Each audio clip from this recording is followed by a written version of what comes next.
Տիկին Գալյան երեք փարաքարում աղմկահարույց սպանության դեպքի հետ կապված ընդդիմադիր շրջանակները, հարազատները սպանվածի իրենց դիտարկումն են անում, որ սա հստակ քաղաքական հաշվեհարդար էր ու մեղադրության սլաքները դեպի իշխանությունն են ուղում իրավապահները, թե եթե մինչ այդ տեղի ունեցած փարաքարում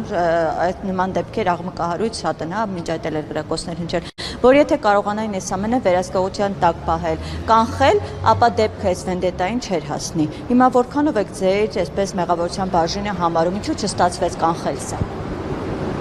Ինչու չի ստացվում կանխել այն բոլոր հանցագործությունները, որոնք Հայաստանի Հանրապետությունում տեղի են ունենում։ Շատ հանցագործություններ հաջողվում է կանխել, որոշները ցավոք սրտի չի հաջողվում կանխել եւ այդպես միայն Հայաստանի Հանրապետությունում չէ, այդպես ամբողջ աշխարհում է։ Իհարկե տեղի ունեցած դեպքը ուղղակի զարհուրելի դեպք է եւ որևէ գնահատական դեպքին, քանի դեռ նախաքննությունը ընթանում է եւ ավարտված չէ, տալ չենք կարող։ Քաղաքական հաշվեհարդար տեսնում եք, քանի որ օրինակ ավելի վաղ թեկնածուն փարաքարի միակն է, որ իշխող ուժին մեծ թվով հաղթեց, թեկնածուին ԿՊ-ի։ Դուք գիտեք, ովքեր են կյանքից զրկել նշված անձանց։ Ես դրա մեջ ձեր կարծիքն եմ հայտնում ու ի պատասխան արձագանք են մեղադրանքների, որոնք այսօր եթե չգիտեմ ովքեր են սպանություն կատարող անձինք, ովքեր են պատվիրատուները, ինչպես կարող եմ եզրահանգումներ կատարել, որևէ եզրահանգում կատարել չենք կարող, քանի դեռ պարզ չէ, թե ովքեր են հանցագործություն կատարած անձինք եւ ովքեր են պատվիրատուները, եթե այդպիսի կարգա են։ Բոլոր արձանագրումները անելուց հետո, իհարկե ճշմարտությունը բացահայտելուց հետո, համապատասխան հետևությունները կարվեն։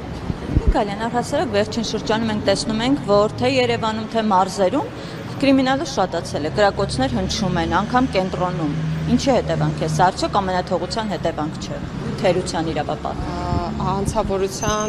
շարժընթացը պետք է ուսումնասիրենք, որպեսզի հետևությունները օբյեկտիվ լինեն։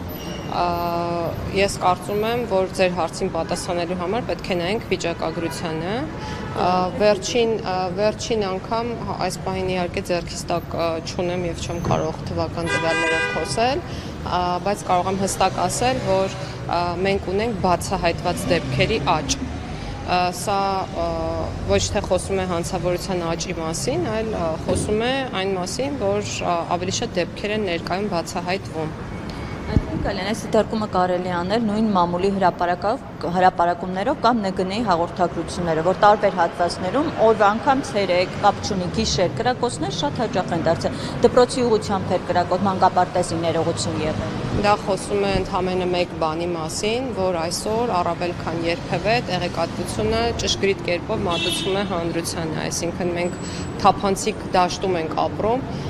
եւ բացառում եմ հնարավորությունը, որ որևէ միջադեպ կոծկվի կամ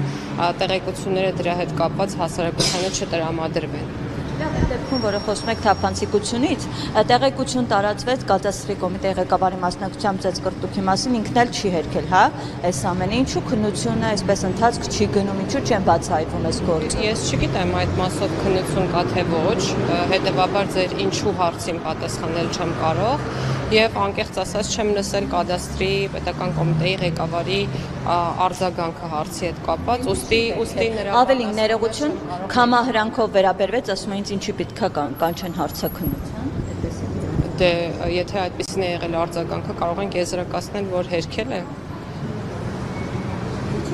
Մասնակցություն չունեմ, զուտ կասկածով է վերաբերվում, թե ես պաշտոնյա եմ, ինձ պետք է կանչեն։ Տեսեք, ես абստրակտ հիմա կխոսեմ, եթե ինձ որևէ բան անելու մեջ մեղադրեն եւ եթե դեպքը տեղի ունեցած չլինի, ես ինչը կարող եմ մեկնաբանել։ Իսկ Տիկին Գալյան, ինչու են հապաղում, արդեն քանի ժամ անցել է, այս մասով որևէ ձերբակալված չկա փարաքարի սպանություն։ Ես չեմ կարծում, որ կարող եմ պատասխանել այդ հարցին եւ կարծում եմ, որ հարցի հասցեատերը ուժային եւ իրավապահ մարմիններն են։